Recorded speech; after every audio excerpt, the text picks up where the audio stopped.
So I'm here with Combabe Clem, who has an amazing YouTube channel that I think everyone should go and check out. Check out my channel. And today we would like to talk about collective care. There's like a million definitions of collective care, and I think that whatever position that you take will absolutely change it. For me, it's doing actions in most of the time the structures of your group rather than like interpersonal things, although it involves interpersonal things, but things that are like embedded in the structures of your group that will allow for that group to flourish, not only survive on the day-to-day level, but also like grow and be stronger. And the movement from, you know, full-on depression and anxiety and vulnerability to actually being like successful and thriving and you know, full of respect for each other is like a really important dimension of collective care for me. It's definitely something that's like lacking in politics, and whenever it is not, whenever it has been like the subject of really like good political theory and like political action in, you know, feminist movements in the 1970s, then it's been recuperated by capitalism. And, you know, the marketization and individualization of self-care, or like care in general, means that we actually have to take the other direction, which is focusing on collectives and how communities have to be rebuilt before they can do the like incredibly important and like essential work of caring for each other, and also how it has to be demarketized and radicalized to the point where we talk about radical love rather than like marketized forms of comfort or sustenance like on a daily level. It has to be in everything that we do. So, you know, if you have meetings, if you have actions, if you have socials, all of the different aspects of what your group are going to be doing have to have a dimension of it, which is we actually need to take care for ourselves, of ourselves, because what we are doing is fundamentally exhausting, and we come from a society that will make us also exhaust each other. And if you don't have that, then your group just burns out and literally like hurts itself to extinction. And that has happened so many times. The idea like that if someone is going to be struggling politically, then it has to come with a sensation of burnout. It has to come with like a form of martyrdom. Whatever you do, taking care of yourself is actually like selling out, or it's abandoning a struggle, or it's taking time out of very, very precious time that you have. But I see it more as like preparation for the action to be successful. It is fundamentally important to sustaining any kind of organisation. For any minorities, self-care is a radical political act. In a society that's constantly trying to push you down, it's a radical political act to reclaim time and care for yourself in a society that's trying to do the opposite. But for you, what does that look like in practice? I think it depends on the type of organisation. Maybe start by looking at the structures of your group and then seeing if there are any like bigger problems like burnout or harassment or like violence, gendered form of violence, racialized forms of violence, etc.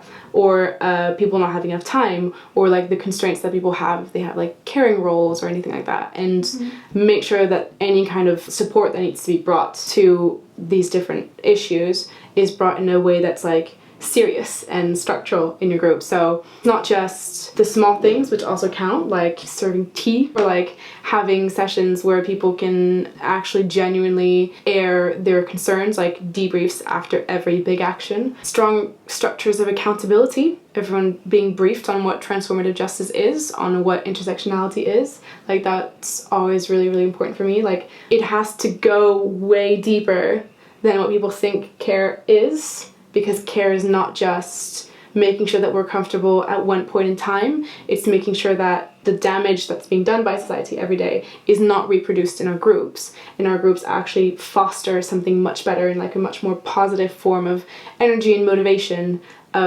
to be able to continue ourselves. Coming from a place of empathy and kindness and compassion for all the other people in your group that you're organising with can be so much more effective at getting everyone to agree on things and understand each other's perspectives and move forward. I think that's a much better approach than just going into a space, okay, we've got to get this done, let's do it. Not building those foundations. And for me, that's why it's really important that it's all of this is like formalized and made into democratic structures. You know, the roles that people can take on, for instance, so the responsibilities are both clearly defined on rotation. In general, making sure that all spaces are accessible. So, for instance, having go-rounds in the beginning where people can say their gender pronouns so that no one gets them wrong.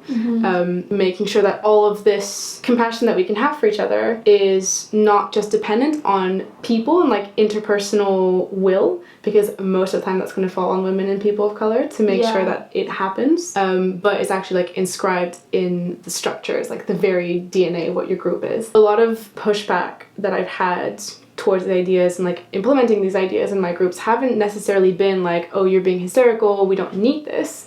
It's more, no one has been doing it but me, you know, and all of the labor has been on women, non-binary people and people of color to make sure that people are comfortable and make sure that people are listened to and make sure people, you know, can have like their emotional needs met at one point or another, which means that we're also the group that's more likely to burn out and not benefit from the groups that we put so much of our emotional energy and investment in. I've also been thinking about collective care kind of from a different perspective, because recently I've been looking more into different forms of therapy, and I've been to therapists in the past, and every time it's been such a strange experience for me because they have such a psychological background which can be useful, but it doesn't help with the fact that so much of how we're feeling comes from the systems and structures of our society. And I feel like therapists should have an understanding of the fact that if you're having problems because you're homeless, or if you're having problems because you're poor, or even sexual abuse, there's so many systemic factors that lead to sexual abuse. And often in the past when I've been talking about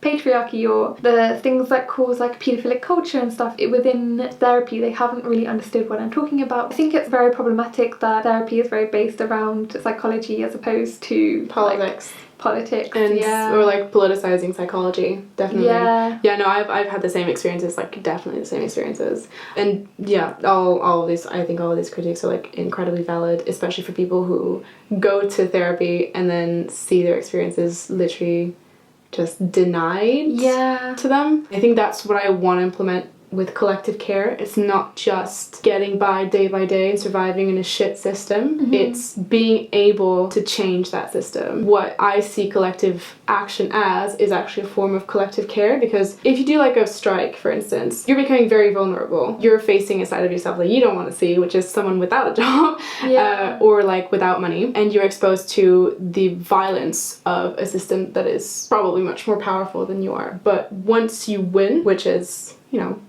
likely, then you are much stronger and you have exposed yourself to deconstruction. You don't just like curl up into a ball in the evening and have a bit of a cry and be like, okay, I can face tomorrow now. I don't know about the rest of the days, but I can face tomorrow. You know? Now it's like, no, I can not only face tomorrow, but I'm going to be fucking better at facing it. I feel like at the moment we have such an individualistic understanding of what self-care means. Self-care is packaged as doing a face mask, buying yourself new clothes, very consumer-based approach, which one isn't accessible to a lot of people, and secondly, what you're suggesting actually tackles the material conditions. Self-care rooted in corporations and consumerism isn't actually tackling any of those things. No, it actually reinforces them, because it makes you think that, oh, okay, well, I can survive in this system, it's not too bad, they're actually my friends, because, you know, Google offers me yoga sessions every once in a while, or oh my god, I can buy this branded thing and my life will be like a million times better. But that's,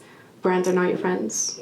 They're not your friends. If you start thinking that your sanity in this world or your health mentally in this world depends on brands or like being able to buy something and being able to work on yourself, then that just reinforces the system. It just makes you think, now I can face my shitty job and my shitty landlords and this shitty environment, and you know, the world's going to shit.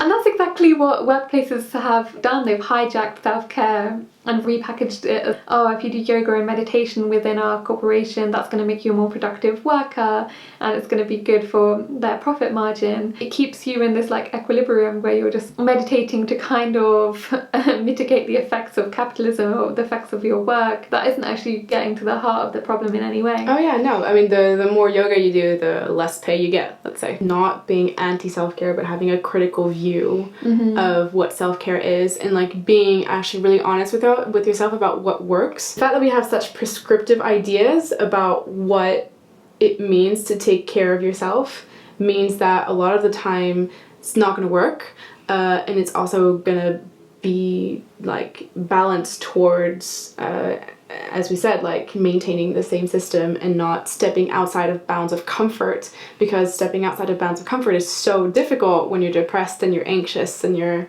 out of time and out of money and out of a job. And also I think it just highlights to what extent we live in such an individualistic culture, because we're constantly told that the problems that we have are all our individual problems. It's something that we cognitively need to change, or something about our psychology or our way of thinking or attitude or whatever that we need to change, as opposed to, no, this is a problem of the structure of our society, and this is a problem that can't be solved by me going and meditating. This is a problem that needs to be solved by like us taking collective action to create changes in the systems that we live in. We need to get away from this individualistic way of thinking. Self-care is not necessarily an act, but it's a movement. Yeah. A vector towards something, towards strength and support and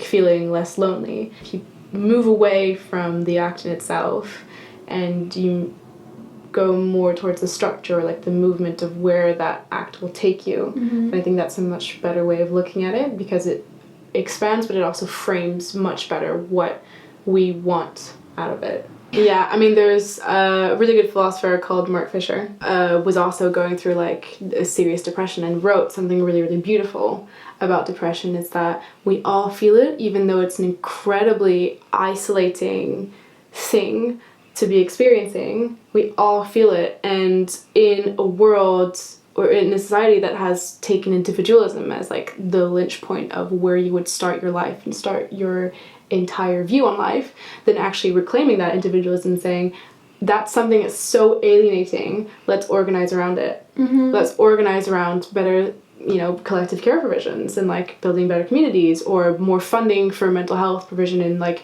universities, which is also like a really big thing that's been developing these days, because mental health provision in like the NHS and universities and like public services is just no, there's none.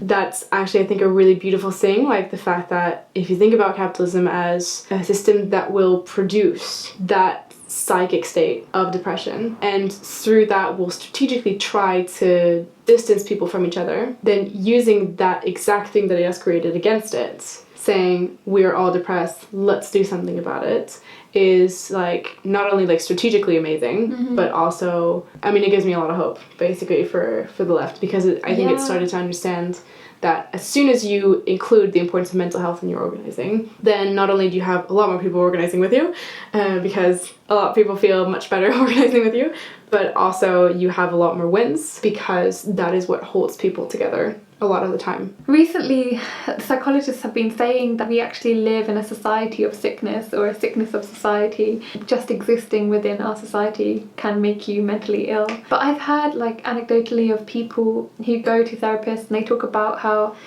they're like feeling grief, or like climate grief or eco grief, and feeling stressed about what's happening in the world, and like antibiotic resistance and climate refugees and all of these problems in the world, and completely being dismissed, like, oh, there's no point in worrying about that, just focus on your own life. Yeah, and I think it's because a lot of therapists actually do not even conceive of the possibility of collective action and like these things actually working. So, they'll be like, oh, it's not going to work, just live your own life and try to be happy. Yeah. Whereas as soon as you start thinking, oh, actually no, collective action really works, then you have a very different outlook on what eco grief is and what you can do about it. Yeah.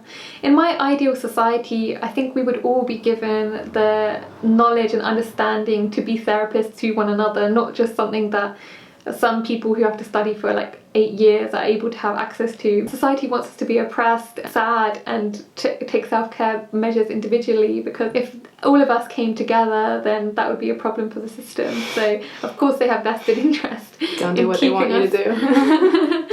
Yeah, in keeping us oppressed individually, and we need to fight. We need to fight back against that. I agree. So thank you so much for watching, and definitely make sure to check out Combabe Clem's channel, and we've also made a video on her channel. Bye.